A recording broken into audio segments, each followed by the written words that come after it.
Hello everyone, welcome back to my channel. আমাদের আজকের recipe, ঘরেই আমরা কি করে মাত্র 3টি উপকরণ দিয়ে রসগোল্লা তৈরি করতে পারি। দেখুন রসগোল্লাগুলো কত রসালো এবং সফট হয়েছে। আপনারা এভাবে একবার তৈরি করে খেয়ে দেখবেন, আশা করি সবার ভালো লাগবে। এই রেসিপিটি খুবই সহজে এবং খুবই অল্প উপকরণ দিয়ে তৈরি করা যায়। তো চলুন আমরা দেখে নিই এই রেসিপিটি তৈরি করতে আমাদের কি কি উপকরণ লাগছে। 1.5 চামচের মতো ঘি লাগছে, একটি ডিম এবং হাফ চামচের মতো বেকিং পাউডার, এবং লাগছে 1 কাপ গুঁড়া দুধ। প্রথমে আমি একটি প্লেটে গুঁড়া দুধটি ঢেলে নিব। এবার গুঁড়া দুধের মধ্যে আমি ঘিটি যোগ করব এবং সাথে বেকিং পাউডার দিয়ে দিব। এবার ঘি, বেকিং পাউডার এবং গুঁড়া দুধ ভালো করে আমি মিশিয়ে নিব।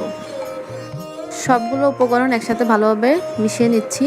এবার আমি একটি ডিম নিব এবং ডিমটিকে কাঁটা চামচের সাহায্যে ফেটিয়ে গুঁড়া দুধের সাথে মিশিয়ে দিব।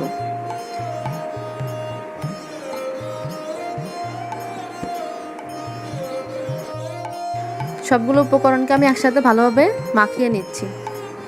একটা সফট ডো মতো তৈরি করেছি। এবার একটি প্লেটের সাহায্যে এটাকে ঢেকে আধা ঘন্টার জন্য রেস্টে রেখে দেব।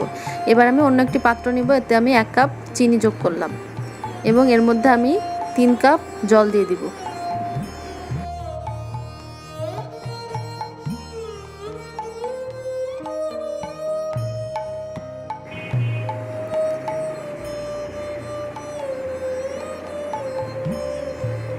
এবার 2টি এলাচ চিড়ে আমি এর মধ্যে দিয়ে দিব, আর দিব লেবুর রস।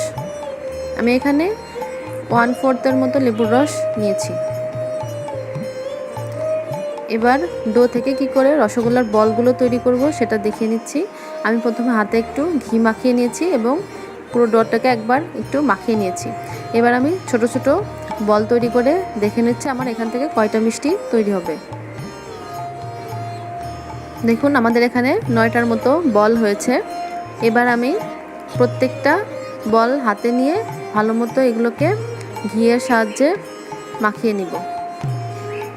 এখানে আপনারা বলগুলো চেষ্টা করবেন সফট করে গোল করতে, যাতে গায়ে কোনো দাগ না থাকে। এভাবে 2 হাতের সাহায্যে গোল করে বলগুলোকে তৈরি করে নিতে হবে। অবশ্যই বলগুলোকে একটু সফট করে মাখানোর চেষ্টা করবেন। দেখুন আমার বলগুলো তৈরি হয়ে গিয়েছে। এখানে 1 কাপ দুধে আমার 9টার মতো মিষ্টি হয়েছে।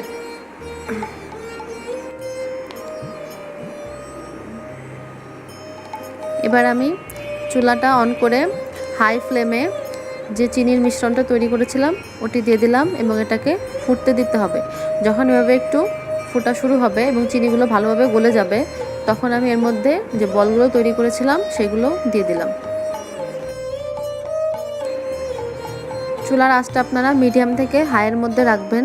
সবগুলো মিষ্টি দেওয়ার পরে আমি এবার ঢাকনাটা লাগিয়ে দেব। ঢাকনার যে ছিদ্রটা আছে আপনাদের এটাও বন্ধ করে দিতে হবে। আমি এখানে একটা লবঙ্গের সাহায্যে ছিদ্রটা বন্ধ করে দিয়েছি। আপনারা চাইলে টিস্যু পেপারও ব্যবহার করতে পারেন। এবার শিরাটায় যদি এভাবে উতাল যখন আসবে তখন আমাদের ঢাকনাটা খুলে দিতে হবে। দেখুন মিষ্টিগুলো আপনা আপনি রোল হয়ে উল্টে পাল্টে যাচ্ছে, তার মানে এই মিষ্টিগুলো একদম সফট হয়েছে এবং পারফেক্ট তৈরি হয়েছে। এবার আমি ঢাকনাটা আবার লাগিয়ে দিব। এবার যখন শিরাটায় উতল আসবে তখন আমরা ঢাকনাটা এভাবে সরিয়ে দিব এবং শিরাটা নিচে নেমে গেলে আবার ঢাকনা দিয়ে রান্না করতে হবে। আপনারা অবশ্যই চুলার পাশে দাঁড়িয়ে থেকে রান্নাটা করবেন, কারণ একটু অসাবধান হলেই আপনার শিরাটা পড়ে যেতে পারে। মিষ্টিগুলো যদি চুলাতেই এভাবে উল্টে পাল্টে রোল হয়, তার মানে আপনার রসগোল্লা একদম পারফেক্ট হয়েছে। দেখুন শিরাটা অনেকটাই শুকিয়ে এসেছে। আমি আর কিছুক্ষণ রান্না করার পরই এটাকে নামিয়ে ফেলবো। দেখুন রসগোল্লাগুলো কি পরিমাণ ফুলে উঠেছে, তার মানে বোঝা যাচ্ছে এটা কতটা সফট এবং মোলায়েম হয়েছে। এবার আমি একটা প্লেটে রসগোল্লাগুলো নামিয়ে সার্ভ করে নিব। আশা করি আমার আজকের রেসিপিটি আপনাদের ভালো লেগেছে।